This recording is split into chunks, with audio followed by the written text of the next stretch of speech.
প্রিয় football fan সবাইকে স্বাগতম জানিয়ে শুরু করছি ফুটবল সেইলারের আজকের আয়োজন। Finally Barcelona beat Real Madrid in the Copa del Rey final. Match শুরুর আগে থেকে সবাই কিন্তু ধারণা করেছিল বার্সেলোনার এগেনস্টে রেফারির ডিসিশন যাবেই। কালকে কিন্তু আমরা রেফারির যে ক্লিয়ারলি বার্সেলোনার সাথে চিটিং করেছে সেটা আমরা কিন্তু ম্যাচের মধ্যেই দেখতে পেরেছি। বার্সেলোনার নির্ঘাত দুইটা পেনাল্টি, ইজি পেনাল্টি রেফারি দেয়নি। এর মধ্যে একটি পাউ কোভার্সিকে ডেনি চাবায়োস ধাক্কা দিয়ে ফেলে দেওয়া, আর রুডিগারের কুস্তিগিরি খেলে ফারান টোরেসকে ডি বক্সের ভিতরে ফেলে দেওয়া, যেটি ইচ্ছে করে রেফারি পেনাল্টি দেয়নি। রেফারির এরকম ক্লিয়ারলি মাদ্রিদকে সাপোর্ট করা, এটা এক ধরনের শেম বলতে পারে। ম্যাচের অনেকটা সময় দেখা গেছে রিয়ালের প্লেয়াররা ফাউল করছে, কিন্তু কোনো ধরনের ইয়েলো কার্ড বা রেড কার্ড কোনো কিছুই পায়নি তারা। বার্সেলোনার সাথে রেফারির এত এগেন্স্ট ডিসিশন যাওয়ার পরেও কিন্তু বার্সেলোনার প্লেয়াররা কুল থেকেছে। হ্যাঁ, আমি মানছি রাফিনহাকে যে পেনাল্টিতে দেওয়া হয়েছিল, কিন্তু ভিআর এ যখন চেক করা হয় ওভারটার্ন করে রাফিনহাকে কিন্তু ইয়েলো কার্ড দেওয়া হয়। তবে গতকালকের এল ক্লাসিকোটি খুবই উত্তেজনামূলক এবং ফিজিক্যালি একটি গেম হয়েছে, যা মাদ্রিদিস্তা ফ্যানরা অনেকদিন মনে রাখবে। তবে আমি মনে করি রিয়াল মাদ্রিদের পয়েন্ট অফ ভিউ থেকে রিয়াল মাদ্রিদ ফার্স্ট হাফ থেকে সেকেন্ড হাফে অনেকটা অনেকটা বেটার খেলেছে। কারণ এই সিজনে দুটো এল ক্লাসিকোতে রিয়াল মাদ্রিদ যখন গোল খেয়েছিল, তারা কিন্তু কামব্যাক করার তো দূরে থাক, যেন একটা ছন্ন ছাড়া টিম হয়েছিল। কিন্তু গতকাল বার্সেলোনার সাথে তারা এক গোল খাওয়ার পরেও সেকেন্ড হাফে অ্যানচেলত্তি, আর্দা গুলার এবং এমবাপ্পেকে মাঠে নামানোর পরে তারা যে এতটা ভালো ফুটবল উপহার দিবে, বার্সেলোনার সমর্থকরাও এটা আশা করতে পারেনি। আমি মনে করি রিয়ালের গতকালকের সবচেয়ে বেস্ট প্লেয়ার ছিল জুড বিলিংহাম। কারণ জুড বিলিংহামের অসাধারণ বল রিকভারি, ট্রানজ্যাকশনে সাহায্য করা এবং চান্স ক্রিয়েট করা, সবকিছুর জন্যই আমি বিলিংহামকে ধন্যবাদ দিই। একটা সময় কিন্তু রিয়াল মাদ্রিদ 2-1 এর লিডে ছিল এবং তারা ড্রাইভিং সিটে ছিল। এই অবস্থাতে যদি রিয়াল মাদ্রিদ গতকালকের ম্যাচটি জিতে যেত, তাহলে কিন্তু একটা হাঙ্গামা লেগে যেত। কারণ রেফারির যে বাজে ডিসিশন গুলো বার্সেলোনার এগেনস্টে আমরা দেখেছি, তা নিয়ে পুরা সোশ্যাল মিডিয়াতে কিন্তু একটা ঝড় উঠে যেত যদি গতকাল বার্সেলোনা রিয়ালের কাছে এই অবস্থাতে হেরে যেত, এবং পুরো প্রেশার রেফারির উপরে চলে আসতো রেফারির এই চিটিং এর কারণে। যাই হোক, পুরো ম্যাচে ডিসকাশন করার আগে আপনাদের বলে রাখি, যারা এখনো চ্যানেলটি সাবস্ক্রাইব করেনি অবশ্যই চ্যানেলটি সাবস্ক্রাইব করে নেবেন। ম্যাচের শুরুতে যেমনটা প্রেডিক্ট করেছিলাম বার্সেলোনা ঠিক তেমনটাই খেলেছে। বার্সেলোনা ফার্স্ট হাফে পুরোই কুল ছিল। রিয়াল মাদ্রিদ দুই একটা অ্যাটাক ছাড়া তেমন কিছুই করতে পারেনি। ফার্স্ট হাফে দেখা গেছে যে রিয়াল মাদ্রিদ বার্সেলোনা ডি বক্সে তেমন কোনো আক্রমণই করতে পারে। ফার্স্ট হাফে বার্সেলোনা যে ডমিনেশন দেখিয়েছে, দ্যাট ওয়াজ মাইন্ড ব্লোয়িং। অসাধারণীয় পারফরমেন্সের দেখেছি আমরা বার্সেলোনার কাছে। পেদ্রি ডি বক্সের বাইরে থেকে যে অসাধারণীয় গোল করেছে, সেটি বিশ্বের যে কোনো গোলকিপারের পক্ষে আটকানো অসম্ভব। বার্সেলোনা অনেকগুলোই চান্স ক্রিয়েট করেছে, তবে সেগুলো ঠিকভাবে কনভার্ট করতে পারলে আরো হয়তো গোল দেখা যেত। আমি রাফিনহার ক্ষেত্রে বলবো, রাফিনহার যে আনরিয়ালিস্টিক একটি সিজন যাচ্ছে, এই সিজনে রাফিনহার যে দুর্দান্ত পারফরমেন্স দেখাচ্ছে, ওই তুলনায় কিন্তু গতকাল রাফিনহার পুরোপুরি অফ ফর্ম ছিল ম্যাচটি। আমি মনে করি বার্সেলোনার যে ডমিনেন্স ছিল, যদি রেফারির ভুল ডিসিশন না থাকতো তাহলে বার্সেলোনা কিন্তু আরো কয়েকটা গোল কনভার্ট করতে পারতো। বার্সেলোনা যে কতটা ডমিনেন্ট টিম তা রিয়ালের সাথে তুলনা করলেই আপনারা দেখতে পারবেন। গত সিজনের এল ক্লাসিকোর সাথে তুলনা করে দেখেন যে গত সিজনে বার্সেলোনা কিন্তু রিয়াল মাদ্রিদের সাথে প্রত্যেকটা ম্যাচই হেরে যাচ্ছিল, কিন্তু এই সিজনে ঠিক উল্টোটা হয়েছে। এল ক্লাসিকোতে দেখা যাচ্ছে যে রিয়াল মাদ্রিদকে এই সিজনে প্রত্যেকটা ম্যাচ বার্সেলোনা ডমিনেন্স করে হারিয়েছে। কত তাড়াতাড়ি জিনিস পাল্টে যায়, তাই না? বার্সেলোনা নতুন ম্যানেজার নিয়োগ দিল, নতুন ম্যানেজার এসে নতুন ফিলোসফিতে খেলোয়াড়দের নতুন স্টাইলে খেলানো শুরু করলো।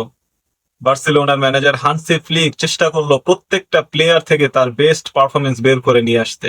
On the other hand Real Madrid কি করলো? রিয়াল মাদ্রিদ কিন্তু বিশ্বের সেরা প্লেয়ার কিলিয়ান এমবাপ্পেকে তাদের দলে ভেরালো। রিয়াল মাদ্রিদে কিলিয়ান এমবাপ্পে কিন্তু অনেক হাইপ নিয়ে এসেছে, যে চ্যাম্পিয়ন্স লিগ জেতার জন্যই কিন্তু এমবাপ্পে রিয়ালে এসেছিল। কিন্তু তার উল্টোটা হয়ে গেল, এমবাপ্পে যোগ দেওয়ার পরেই রিয়াল মাদ্রিদ কিন্তু কোয়ার্টার ফাইনাল থেকে অলরেডি বিদায়। তবে আমি মনে করি যে রিয়াল মাদ্রিদ যে ভুলটি করেছে তার মধ্যে সবচেয়ে বড় একটি ভুল, সেটি ছিল যে টনি ক্রুসের রিপ্লেসমেন্ট না খোঁজা। টনি ক্রুস ছিল রিয়াল মাদ্রিদের মিডফিল্ডের ইঞ্জিন, ক্রিয়েটিভিটির মেন অস্ত্র ছিল টনি ক্রুস, যেটি রিপ্লেসমেন্ট কিন্তু রিয়াল মাদ্রিদ এখনো খুঁজে বের করতে পারেনি। রিয়াল মাদ্রিদ তাদের আগের খেলার ধরনই ধরে রেখেছিল। আপনাকে অবশ্যই নতুন পদ্ধতি বের করতে হবে, স্কোয়াডকে রিফ্রেশ করতে হবে, না হলে দেখা যাবে যে অপোনেন্ট টিম আপনার থেকে অনেকটা এগিয়ে গেছে। এগুলো সবসময় আপনাকে মাথায় রেখে সিজন স্টার্ট করতে হবে, না হলে আপনারা ট্রফি তো দূরে থাক, দর্শকদের কাছে দুয়াদুনি সবসময় শুনতে হবে। অ্যাপ্রিসিয়েট জানাচ্ছি বার্সেলোনাকে যে তারা এমন একটি ওয়েল ডিজার্ভ ভিক্টরি বার্সেলোনার ফ্যান্সকে এনে দিয়েছে। বার্সেলোনার ম্যানেজার হান্সি ফ্লিক বার্সার প্রত্যেকটি প্লেয়ারকে মেন্টালি অনেকটা স্ট্রং করে ফেলেছে গতবারে জাভির কোচিং স্টাইল থেকে। বার্সেলোনার গোলকিপারের কথা চিন্তা করুন, যেই শেজনি 6 মাস আগেও কিন্তু স্পেনে ছুটি কাটাতে এসেছিল, এই শেজনি অলরেডি 2টা শিরোপা কিন্তু বার্সেলোনার হয়ে জিতে গেছে।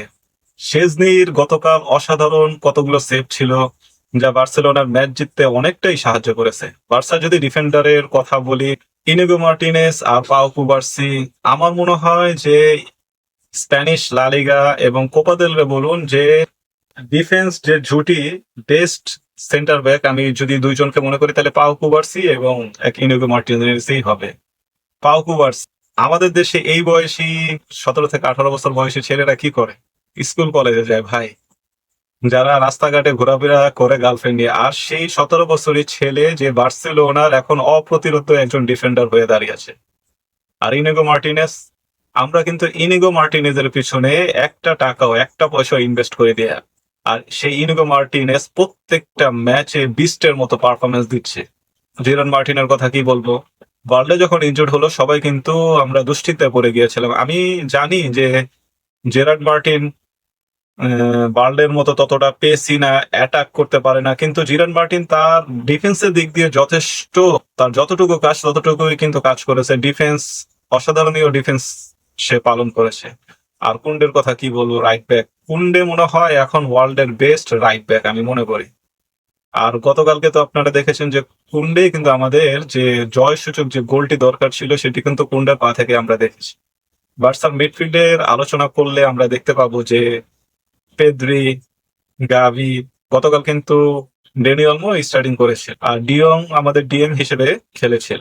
আর বার্সেলোনার ফরওয়ার্ড হিসেবে লামিন ইয়ামাল, ফারান টোরেসকে আমরা দেখেছি। লামিন ইয়ামাল এই 17 বছর বয়সী ছেলে, আমার মনে হয় মেসির পরে এরকম পারফরমেন্স হয়তো বার্সায় আর কেউ দিতেই পারে না। এই ছোট্ট একটি ছেলের কালকে অসাধারণীয় পারফরমেন্স আমরা গতকালকের ম্যাচে দেখেছি। আর লিওয়ান্ডাস্কির অভাব মনে হয় ফারান টোরেস বুঝতেই দিচ্ছে না। তবে সামনে চ্যাম্পিয়ন্স লিগের কথা মাথায় রাখতে হবে, এখনই শিরোপা উল্লাস করে মনকে আনন্দ দেওয়া যাবে না। বার্সেলোনার গতকালকে যে মেন্টালিটি দেখিয়েছে, সেই মেন্টালিটি কিন্তু ইন্টার মিলানের সাথেও ধরে রাখতে হবে।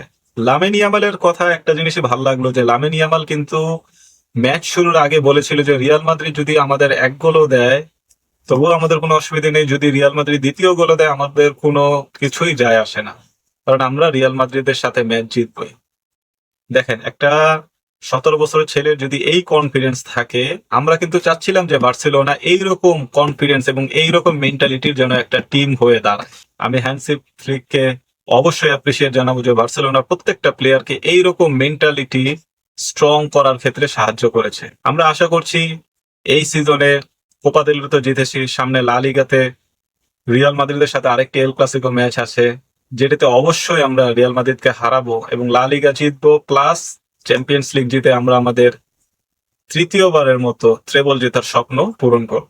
তবে যাওয়ার আগে আরেকটি কথা বলে রাখছি, রুডিগার যে ম্যাচের মধ্যে এত বাজে, এত ফিজিক্যালি খেলা খেলেছিল, সে কিন্তু কোনো কার্ড পায়নি। রেফারি কিন্তু তাকে কোনো কার্ড দেয়নি, কিন্তু এই রেফারি যখন তাকে ম্যাচের মধ্যে কার্ড দেয়নি, কিন্তু ম্যাচের বাইরে গিয়ে যখন এই রেফারিকেই কিন্তু রুডিগার বোতল ছুড়ে মেরেছিল, তখন কিন্তু ঠিকই লাল কার্ড দিয়েছে। রুডিগার আপাতত মনে হয় 4 থেকে 12 ম্যাচ হয়তো লা লিগা তাকে ব্যান করবে, কিন্তু এর সাথে জুড বেলিংহাম এবং লুকাস ভাস্কেজও রেড কার্ড খেয়েছিল, তাদের হয়তো 2 ম্যাচের ব্যান পড়বে, সেটা হয়তো কোপা দেল রেতে কাউন্ট হবে। কিন্তু রুডিগারে যে রেড কার্ড খেয়েছে তা কিন্তু লা লিগাতেও নিষেধাজ্ঞা পড়তে পারে। তো আমরা সবসময় দেখে এসেছি রিয়াল মাদ্রিদ এরকম রেফারি ভাড়া করেই খেলেছে। গতকালকের ম্যাচটিতেও তারা রেফারিকে এরকম ভাড়া করেছিল, কিন্তু ভাড়া করেও কোনো কাজ হয়নি। বার্সেলোনার এরকম অসাধারণীয় পারফরমেন্সের কাছে আমি মনে করি যে রেফারিরাও কোনো পাত্তা পাবে না।